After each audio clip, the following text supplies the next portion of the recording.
It feels like it happened almost overnight. Artificial intelligence went from something in science fiction to being a part of our daily reality. And nowhere is that change more profound or more full of potential than inside our schools. Today, we're going to look at AI not just as some new gadget for the classroom, but as something way deeper, a new cognitive partner. Okay, let's just get right into it. Because this isn't some hypothetical question about the future. AI is already here. It's in the classroom. Students are using it, teachers are trying to figure it out, and it's changing everything. So the real question, for all of us, is are we actually prepared for what's coming next? So yeah, we've basically crossed the line. AI in education is not a what-if anymore. It's a daily fact of life. And because of that, the whole challenge has flipped. It's no longer about if AI will shape education, but how we, in education, are going to shape AI. And that's really the key thing to get here. We're not talking about a fancier calculator or a slightly smarter search bar. This is a fundamental rewiring of how we find information, how we come up with ideas, and maybe even how we think. It's poised to bring about these huge transformative benefits everywhere, and education is right at the center of it all. To get a handle on this new world, we all need a brand new, totally essential skill set, AI literacy. Because before we can even use these systems properly or even talk about them intelligently, we need to have a shared understanding of what they are and what they're actually doing.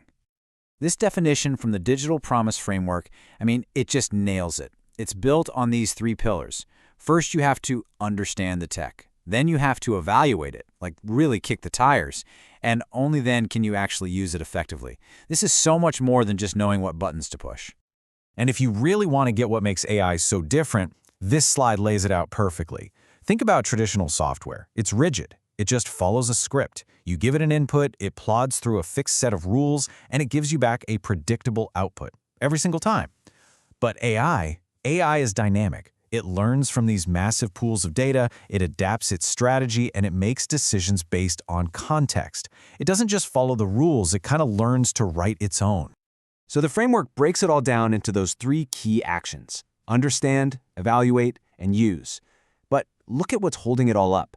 Two core values: centering human judgment and centering justice and equity.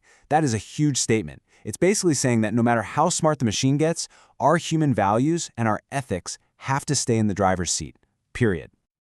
All right, that's the theory. That's the big picture. But what does this actually look like when the bell rings? Let's take a really common classroom headache and see how this idea of AI literacy can turn it into something completely different.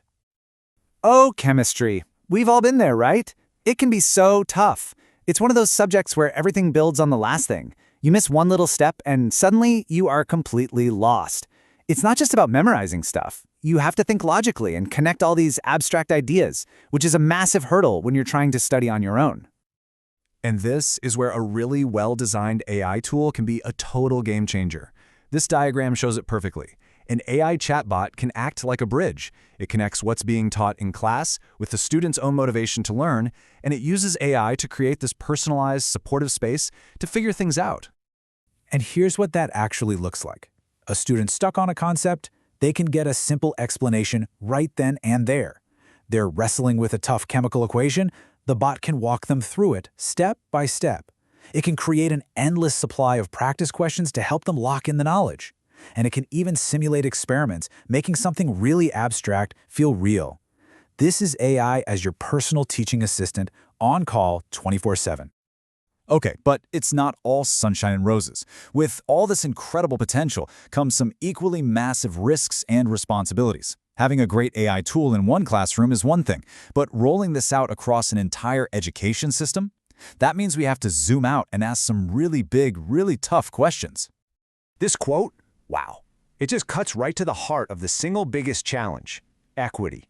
Think about it. If having access to these amazing AI tools means you need the newest laptop and the fastest internet, we are running a huge risk of creating a new and even deeper divide in society. The gap between the kids who have access and those who don't could become a chasm. And this isn't just about the students. Take a look at these numbers on teacher confidence. A recent survey in the UK found that a whopping 43% of teachers rated their confidence with AI at a 3 out of 10 or lower. Teachers are the absolute key to making this work, but right now, a huge number of them just feel lost and unsupported. Without good training, all the promise of AI just isn't going to happen. So the bottom line is, we have to walk into this future with our eyes wide open. We need to be constantly asking these kinds of hard questions. Because AI isn't neutral. It's trained on our data, which means it can pick up our worst biases. It uses a ton of energy, and when it gets something wrong with the student's education, who's responsible?